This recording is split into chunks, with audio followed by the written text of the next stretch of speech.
pessoal, tudo bem com vocês? Primeiramente, gostaria de agradecer o convite da professora Poliana e toda a equipe envolvida com o 8º Sim Leite.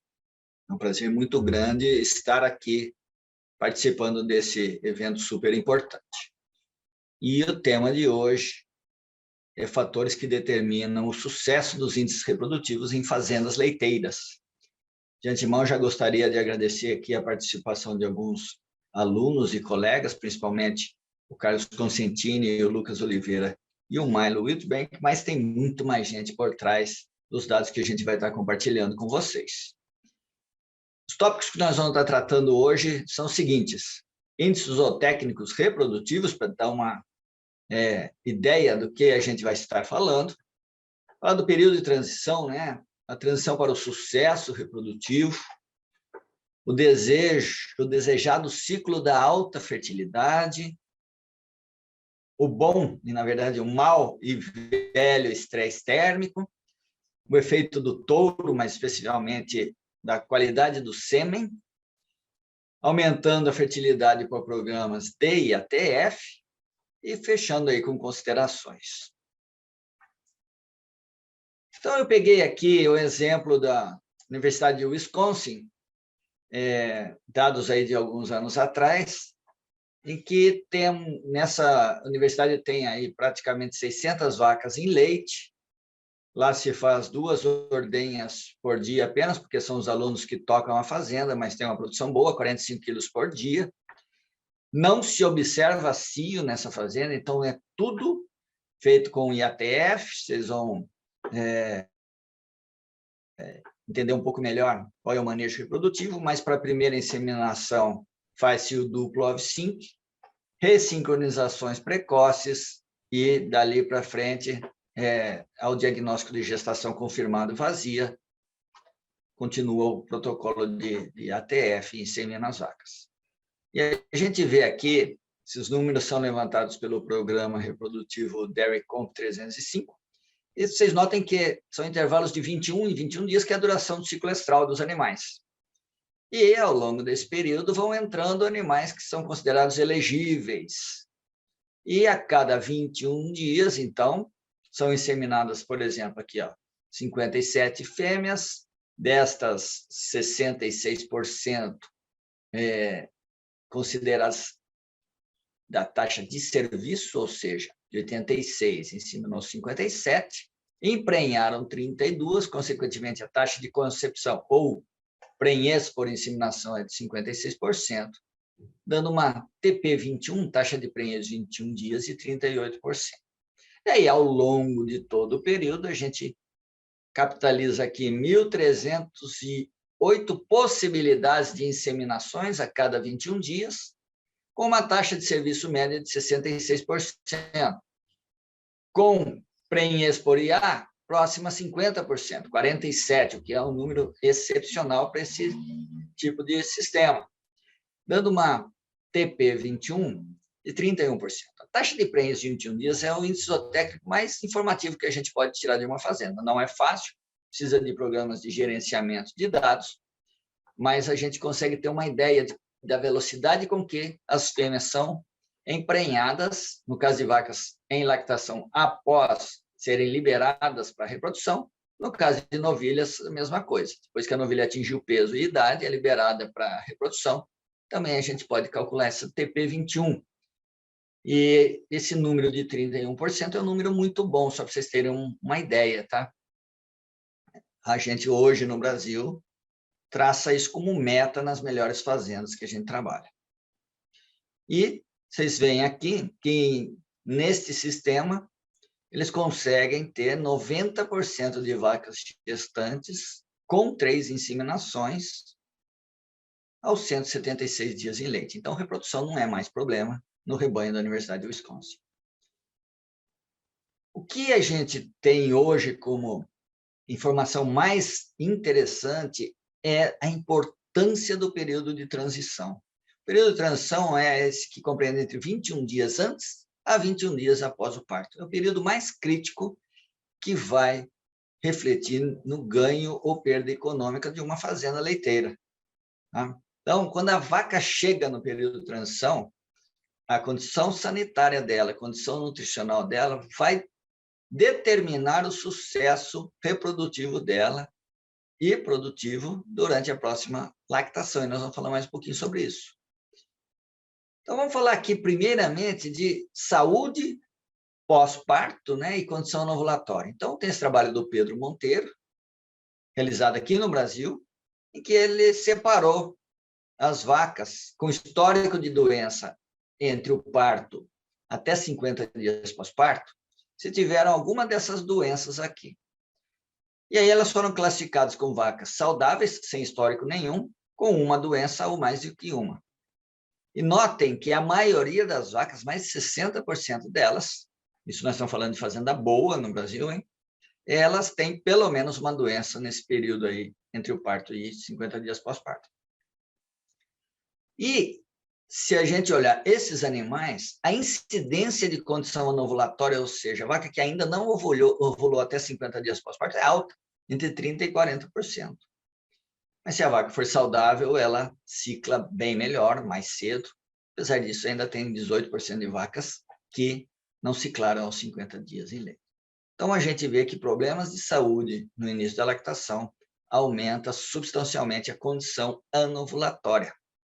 Portanto, essas vacas não dão cio. Se a gente, por exemplo, for inseminar com detecção de cio, essas vacas não serão inseminadas nesse período. Além disso, tem outro fator que foi bem legal que o Pedro notou lá nesse estudo, que é a duração do período seco em relação à probabilidade de estar com condição anovulatória 50 dias. Ou seja, quanto mais longo o período seco, maior é a chance da vaca não estar ciclando. E o que isso tem a ver? Muito provavelmente, quanto mais longo o período seco, quer dizer que a vaca demorou muito para emprenhar na lactação anterior, maior é a probabilidade de ela chegar ao parto, naquele período de transição, com score de condição corporal elevada. E vacas que chegam com score elevado ao parto são as vacas que vão dar mais problema na próxima lactação. Vocês vão ver um pouquinho mais sobre isso agora. Também tem um trabalho aqui do Zé Eduardo Santos, lá nos Estados Unidos, vendo a relação de saúde pós-parto e fertilidade. Então, é exatamente a mesma análise que o Pedro fez, e as vacas que foram consideradas saudáveis, ou seja, não tiveram nenhum histórico de doença entre o parto e 60 dias pós-parto, na primeira inseminação pós-parto, 51% prenhez por IA. Já com uma doença caiu para 43% e com duas ou mais, 35%. Então, vocês vejam, eu acabei de falar que nossas vacas aqui no Brasil, mais de 60% têm uma ou mais doenças. Então, não adianta a gente esperar que vai ter uma fertilidade altíssima após o parto, na primeira inseminação, porque isso daí já vai comprometer a fertilidade delas, não importa o programa reprodutivo que a gente utilize, tá? Então, o problema de saúde no início da lactação diminui a prenhez por IA na primeira IATF pós-parto e nas inseminações subsequentes. Além disso, também aumenta a perda gestacional. Então, vacas saudáveis, sem histórico de doença, têm menor perda gestacional entre 30 e 60 dias pós IATF do que aquelas que tiveram algum tipo de doença. Esse trabalho aqui do Rafael Barletta, realizado aqui no Brasil também, ele foi avaliado a mudança de score nesse período de transição, para ver se afeta a saúde e a fertilidade. Então, o que foi feito? Vacas que tinham um score de condição corporal X 21 dias antes do parto, e quando se avaliou 21 dias após o parto, foi visto se elas perderam o score, mantiveram ou ganharam o score nesse período. E aí separaram nessas três categorias. Notem que as vacas que perdem score são as vacas que chegam com maior score 21 dias antes do parto. As vacas que ganham score são as vacas que chegam mais enxutas, mais magras ao parto, ou 21 dias antes do parto, mas vacas que chegam magras, mas saudáveis, tá? Agora, nós notamos que a maioria delas está nesse grupo aqui. 50% delas são as que perdem score. Tem aquelas que mantêm e as que ganham. Então, existe vaca que ganha score no período de transição. essa é a vaca ideal. Fácil de encontrar? Não, mas é a vaca que a gente tem que buscar. Tá? Essa vaca, ela ovula mais cedo no pós-parto. Essa vaca cicla mais rápido e é a vaca que teve menor problema de saúde. Já a vaca que perde score, olha a diferença, é a vaca menos saudável. Talvez ela tenha ficado doente porque perdeu o score ou perdeu o score porque ficou doente. Aí é difícil de a gente saber nesse estudo, tá? Porque não é um estudo manipulativo. Olha a fertilidade desses animais na primeira inseminação pós-parto. Se perde score, a fertilidade é muito baixa, tanto aos 30 quanto aos 60 dias pós-inseminação. Se elas mantêm score, melhora um pouco, mas nem é lá essas coisas.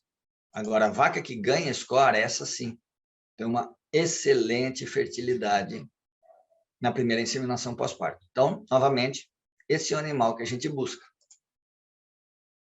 Pensando nesse sistema e nesse raciocínio, o Richard Pursley publicou esse trabalho aqui, avaliando, então, o ciclo da alta fertilidade. O que é isso? Vacas que estão numa condição X, ou seja, que tem um intervalo entre partos curto, chegam ao parto mais magras, entretanto saudáveis, vão ter menor problema pós-parto e vão emprenhar mais rápido. Basicamente é isso. E é isso que a gente tem que buscar. Então, em resumo, qual é a meta descrita no trabalho do Richards? Emprenhar as vacas com até 130 dias em leite. Então, nós temos que ser muito agressivos no manejo reprodutivo pós-parto. E, obviamente, a melhor ferramenta para isso é a IATF.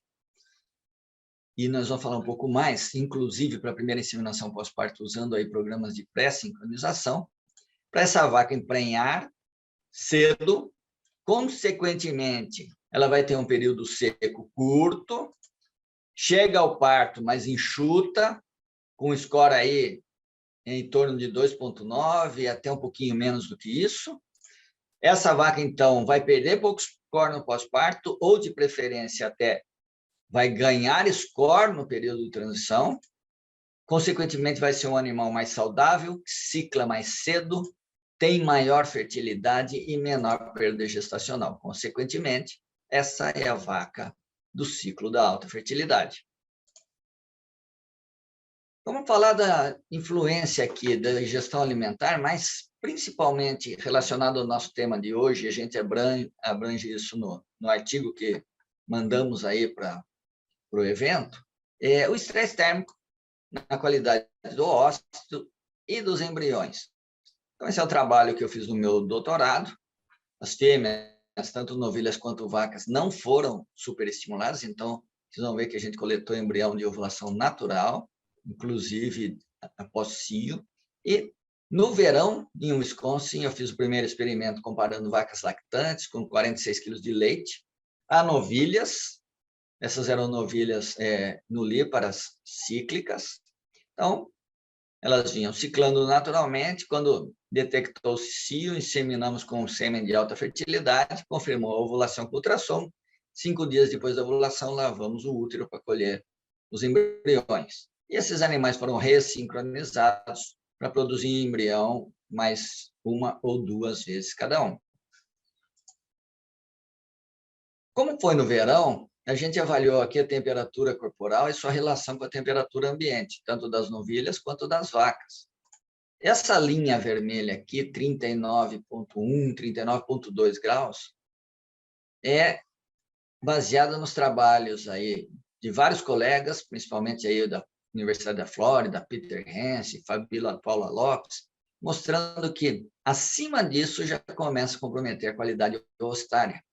E nós vemos que, à medida que a temperatura ambiente aumenta, a temperatura corporal aumenta linearmente nas vacas lactantes. Entretanto, as novilhas não.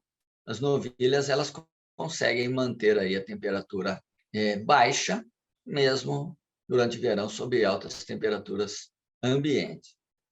Então, esse trabalho, vocês vão ver em seguida aí os resultados aí de qualidade de embrião e fecundação.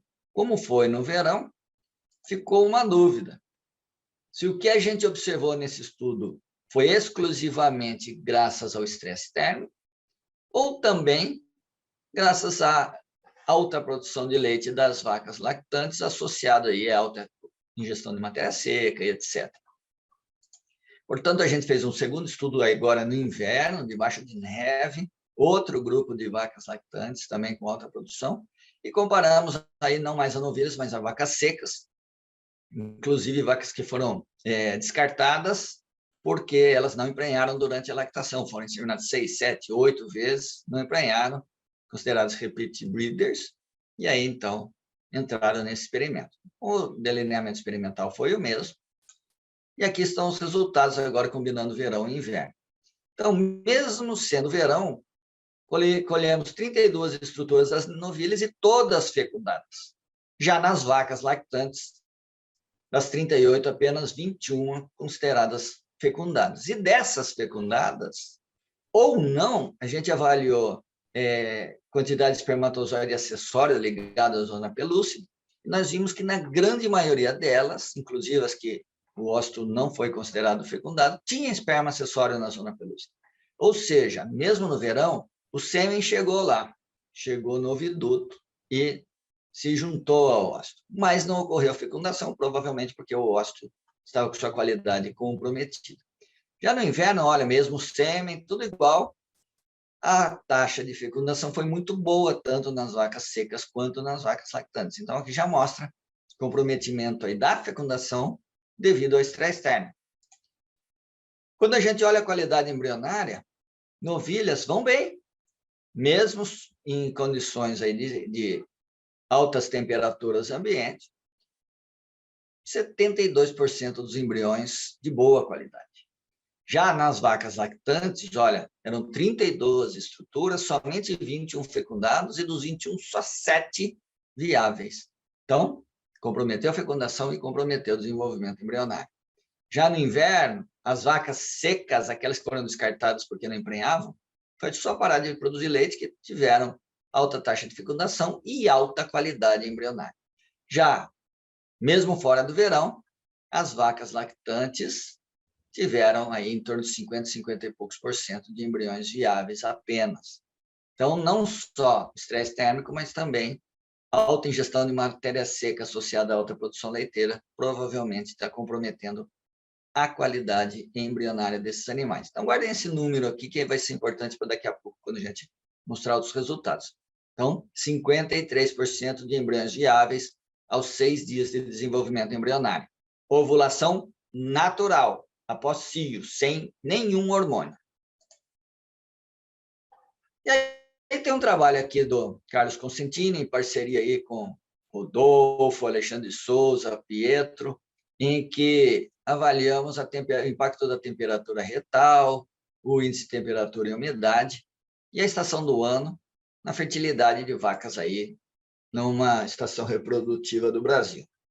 Então, primeira coisa, separamos aqui estação quente e fria, então, 6 meses mais quentes, 6 meses mais frescos, e o desempenho dos animais. Então, em primeiro lugar, a gente vê que, independente de elas terem sido inseminadas em cio ou por IATF, obviamente, quando o período é quente, a fertilidade é menor. E vocês veem que nessa fazenda, a fertilidade em cio ou após IATF é muito parecida. Então, você vai falar, então tudo bem, vou usar o cio. Uma grande vantagem da IATF no verão é que aumenta a taxa de serviço. Por quê? Porque durante o verão, as vacas demonstram muito menos cio.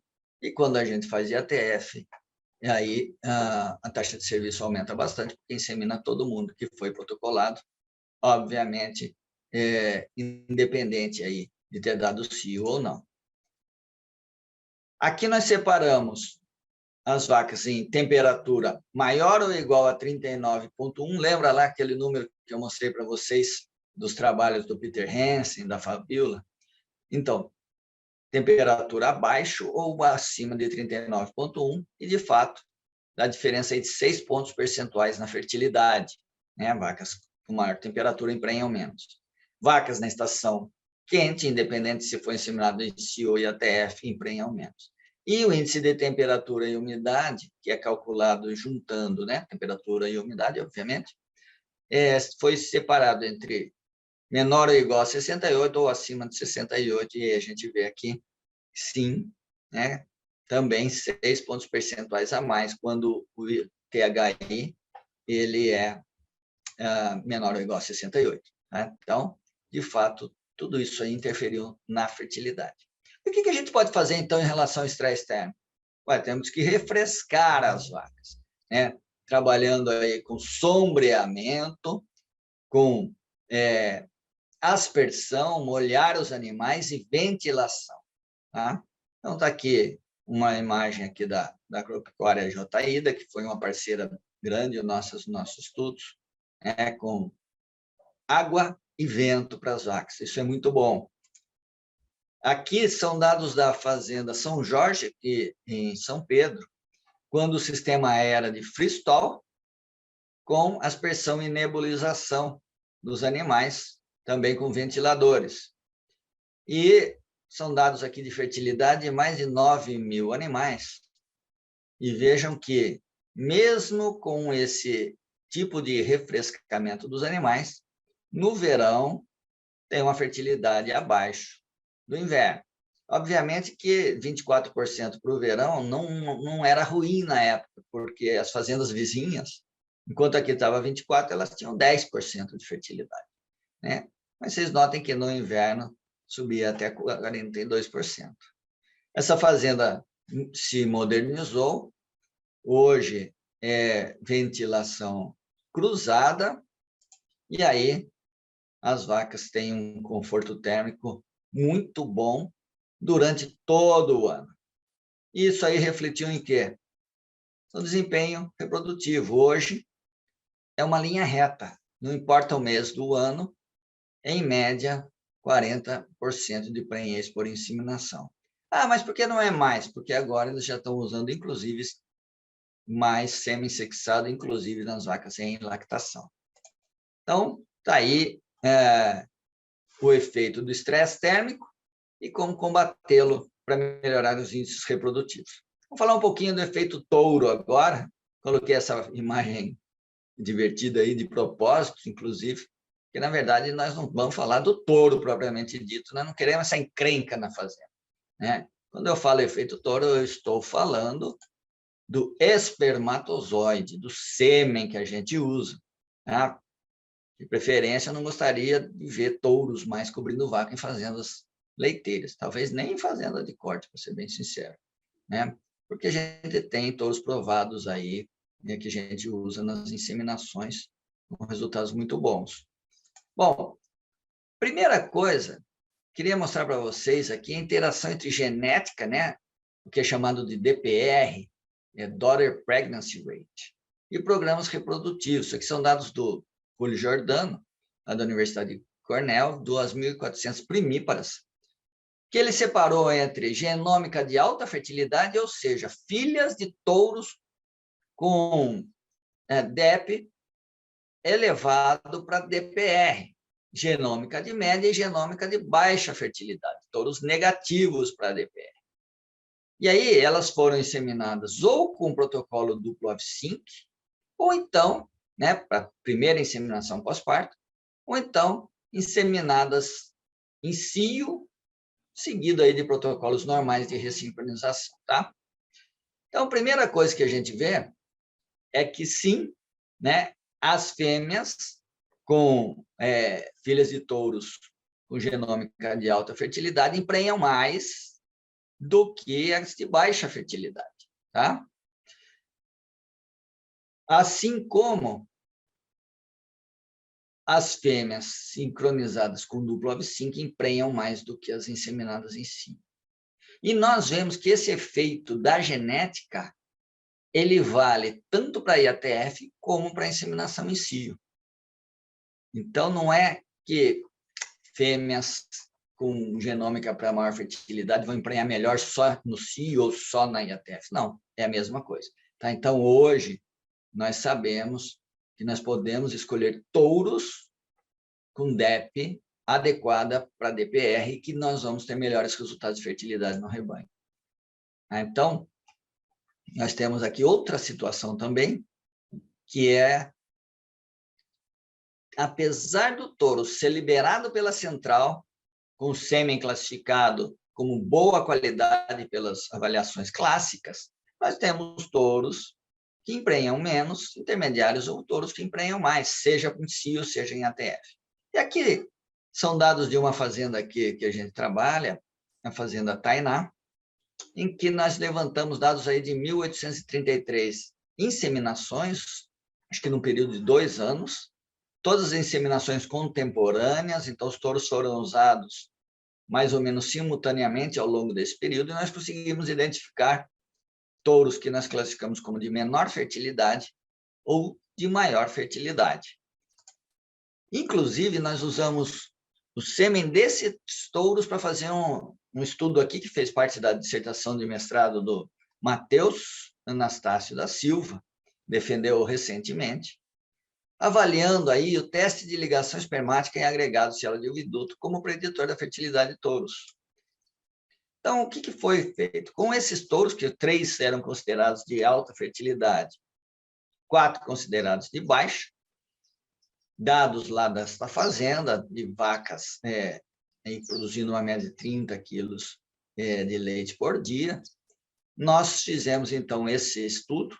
Quando avaliamos a qualidade espermática desses touros pelo CASA, principalmente as características de motilidade espermática, né, uma avaliação computacional, olha só, os touros ranqueados como alta ou baixa fertilidade tiveram praticamente todos os parâmetros de motilidade iguais, com exceção aqui da velocidade progressiva, mas que uma diferença mínima e que provavelmente não teria efeito biológico nenhum. Então, se sai do laboratório com a avaliação do CASA, tudo igual. Mas aí nós criamos uma hipótese. Bom, talvez os touros, apesar de ter motilidade igual, etc., talvez eles tenham uma fertilidade mais baixa, porque eles têm uma menor longevidade, o sêmen deles uma menor longevidade no trato reprodutor da fêmea. E aí, então, a gente utilizou um teste que a gente já tinha feito no passado, nos trabalhos do Zé Carvalho com sêmen sexado, que é teste de ligação do espermatozoide em agregados de célula do oviduto ao longo do tempo. E aí a nossa hipótese é que esses touros de menor fertilidade vão se ligando cada vez menos ao longo do tempo. Como é que é esse teste? Pega aí peça trato reprodutivo de frigorífico, pega simplesmente aqui a parte da tuba uterina, só a região inicial do isthmus, disseca isso daí, lava essa tuba uterina, colhe as células, centrifuga, pega essa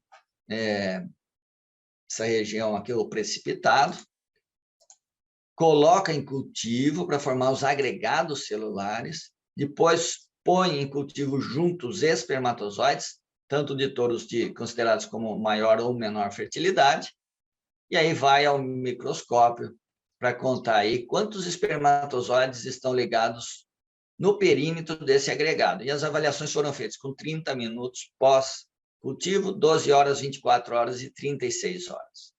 E aqui é um exemplo, um agregado de células do oviduto, com 2 espermatozoides ligados a ele apenas. E tem, assim, uma variação tremenda de número de espermatozoides ligados a cada agregado, e esse experimento foi com um N bem grande de agregados.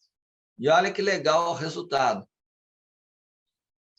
Com meia hora, tinha bastante espermatozoide ligado, tanto nos touros de maior quanto de menor fertilidade. Aqui uma tendência a ter uma diferença significativa, mas a partir de 12 horas após cultivo, os touros de menor fertilidade tinham menos espermatozoides ligados, e quando a gente vê aqui, principalmente com 36 horas, menos da metade em relação aos touros de maior fertilidade. Então, esse aí é um teste promissor. A gente fez também em Nelore, com resultados muito parecidos, e que, de repente, pode aí ajudar-nos a predizer a fertilidade de touros, apesar de que, quando sai da central, parece que está tudo em ordem. né? E se vocês olharem aqui, nós avaliamos a correlação entre o número de espermatozoides ligados às células do viduto com 36 horas para cada touro, com a fertilidade a campo deles. E teve uma correlação de 0,89, né? Um R ao quadrado de 0,80, ou seja, uma correlação altíssima aqui. Agora a gente vai fazer mais estudos para ver se isso aqui se repete, mas está aí uma novidade para vocês. De repente, vocês vão ouvir mais sobre isso no futuro. Como é que a gente aumenta, então, a eficiência reprodutiva por meio de programas de ATF? Nós temos que aumentar aqui os trabalhos com reprodução de forma mais intensiva. E nós queremos trazer mais lucro para o produtor, diminuir o intervalo entre partos, colocar o rebanho num menor dias em leite médio, porque com isso se aumenta a rentabilidade. Em média, as vacas vão estar produzindo mais leite. E, consequentemente, nós vamos ter um melhor perfil de descarte, ou seja, maior fertilidade, nós podemos aí escolher qual vaca que vai ser descartada na fazenda, né? O que a gente chama de diminuição do descarte involuntário. Para isso, nós temos que inseminar agressivamente após o PEV, aumentar a fertilidade ao primeiro serviço, usando aí de preferência programas de pré-sincronização, identificar e reinseminar o mais rápido possível as vacas vazias. Como fazer isso? Fazendas que são boas de detecção de cio, têm uma fertilidade relativamente boa após a inseminação em cio, caprichar nesse cio de retorno. Aí, aquelas que não retornam em cio vão para o diagnóstico de gestação, geralmente com 32 dias pós-inseminação. Deu vazia, já entra num protocolo de ressincronização, de preferência protocolos também que aumentem a fertilidade. Com isso, a gente aumenta a taxa de serviço, aumenta a taxa de concepção, aumentando a taxa de prenhez a cada 21 dias, colocando cada vez mais vacas no ciclo da alta fertilidade.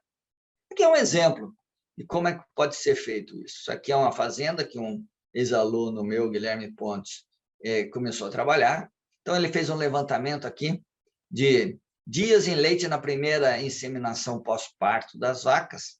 Cada ponto desse é uma vaca, aqui é dias pós-parto, dia do parto, né? Então, a gente vê que antes dele começar a mexer nessa fazenda, tinha vaca que ou é erro de registro, ou então estava inseminando cedo demais, e tinha vaca recebendo a primeira inseminação com 250 dias. Nosso número aqui é 100, tá? 100 dias em leite. Nós não podemos admitir praticamente nenhuma vaca não ter recebido pelo menos uma inseminação até 100 dias em leite. E aí, à medida que o Guilherme foi trabalhando, intensificando o manejo, isso tudo foi corrigindo. Esse panorama não existe mais. Então, vocês veem aí que a grande maioria das vacas recebeu a primeira inseminação pós-parto, aqui entre 50 a 60 dias pós-parto, mas nenhuma vaca, deixando de ser inseminada pelo menos uma vez até os 100 dias em leite. Isso aqui traz um retorno econômico tremendo na propriedade. E aí a gente faz essa pergunta: como aumentar a taxa de serviço e a prenhez por inseminação ao mesmo tempo? Usando programas de fertilidade. Então, aqui são dados ainda não publicados de um trabalho feito em Wisconsin, em que se usou o protocolo duplo OVSync. Nós não precisamos entrar em detalhes em relação a ele, mas são várias aplicações aí de GNRH e prostaglandina, com a intenção de colocar as vacas num momento com alta progesterona durante o protocolo final aqui para a IATF, ou seja, o folículo que vai se desenvolver para ovular e gerar a fecundação daquele óvulo que está naquele folículo, ele cresceu num ambiente de alta progesterona. Por que alta progesterona? Porque vai ter 2 corpos lúteos durante o crescimento desse folículo. Um corpo lúteo vindo da ovulação deste GNRH aqui e outro corpo lúteo vindo da ovulação deste GNRH aqui. E esse estudo, o que ele fez? Ele quis comparar a qualidade embrionária 7 dias após a inseminação, e a inseminação também não tem nada de superovulação aqui, de folículos de mesma idade, né? Ócitos vindo de folículos de mesma idade, entretanto, com um ambiente endócrino diferente. Então, esse é o grupo de alta progesterona, que é a vaca que a gente busca, e o grupo controle é esse aqui. Tudo igual, entretanto, depois deste GNRH foi feita uma aplicação de prostaglandina. Qual a intenção? Regredir o corpo lúteo que veio deste GNRH. consequentemente, esse folículo vai crescer no ambiente com a menor progesterona. Por quê? Porque só vai ter um corpo lúteo jovem vindo deste GNRH aqui. Então, basicamente é isso. Ó. Fez o folículo crescendo aqui, ó. Aí foi feito o GNRH, ele ovulou, consequentemente, o folículo pré-ovulatório cresceu no ambiente de alta progesterona. Por quê? Porque tinha 2 corpos lúteos. Se a gente pensar aqui no dia 7, né? Nesse dia aqui da prostaglandina, essa vaca tinha um corpo lúteo de 7 dias e um corpo lúteo de 14 dias, tá? Além do folículo pré-ovulatório.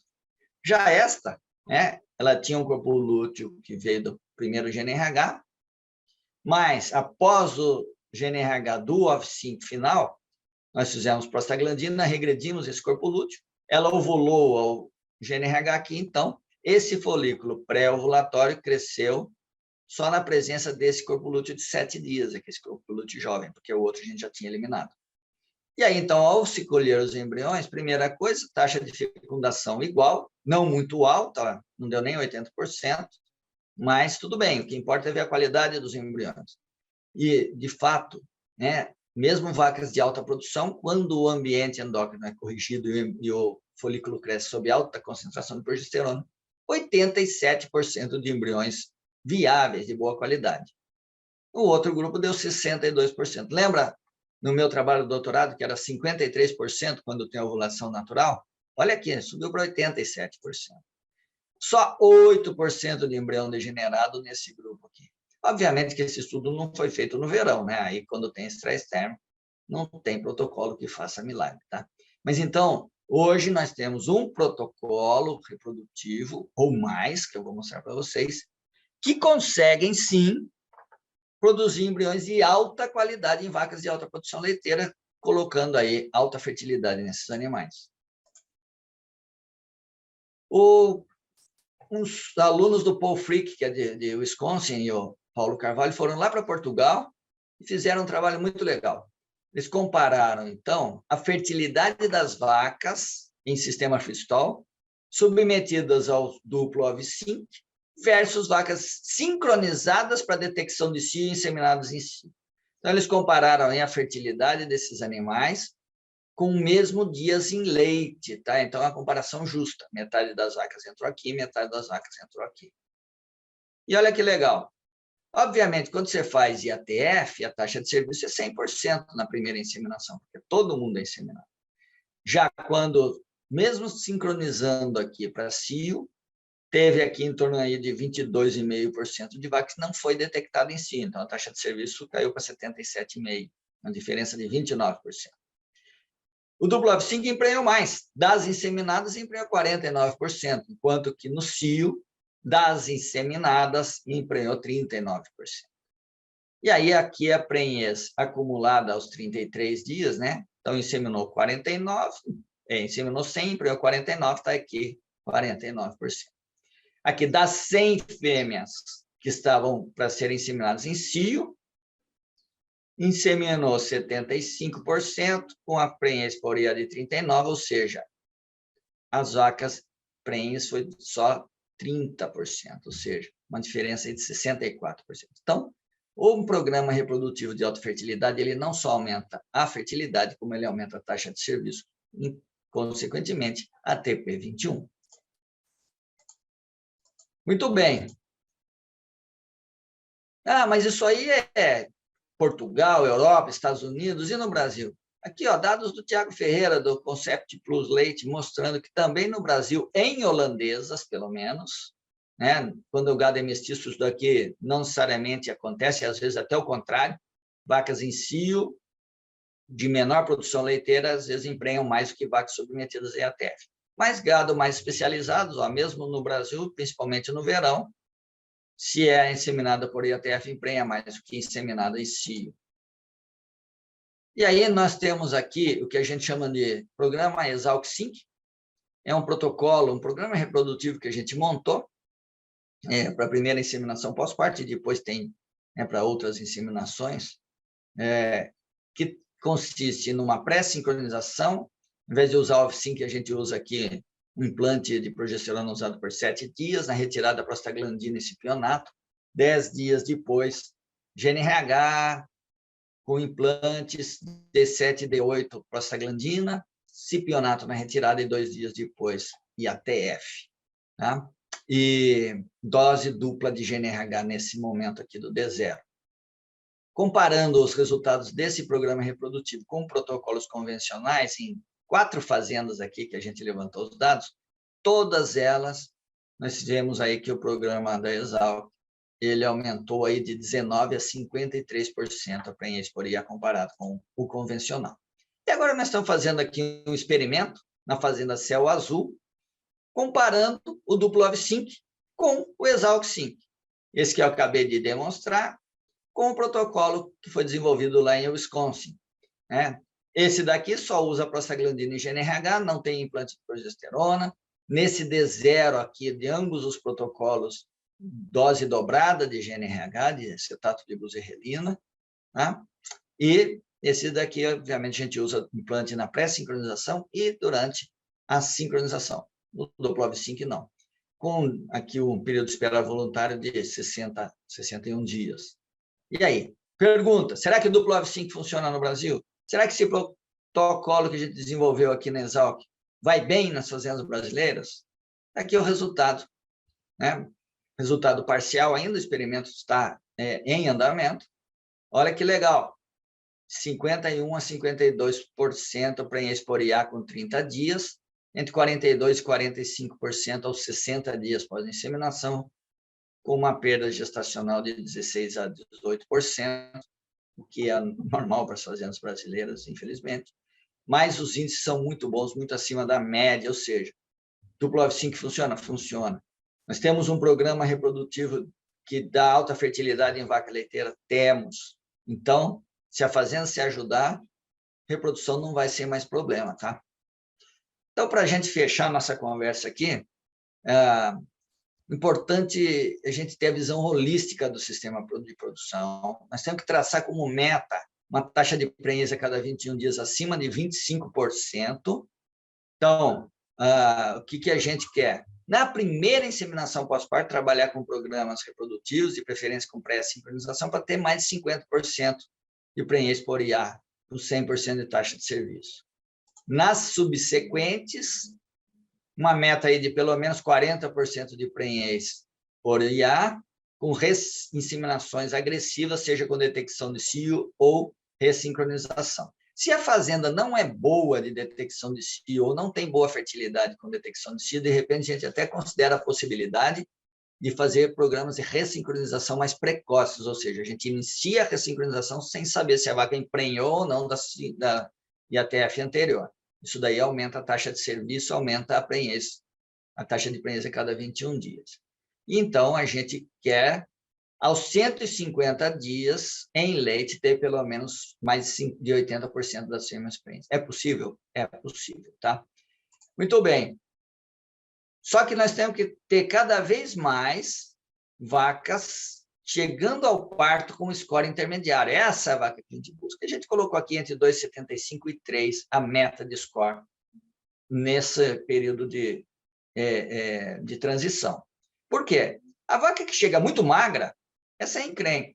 Essa vaca vai ter uma condição anovulatória prolongada, vai ter mais doenças metabólicas e vai ter baixa fertilidade quando submetida à inseminação.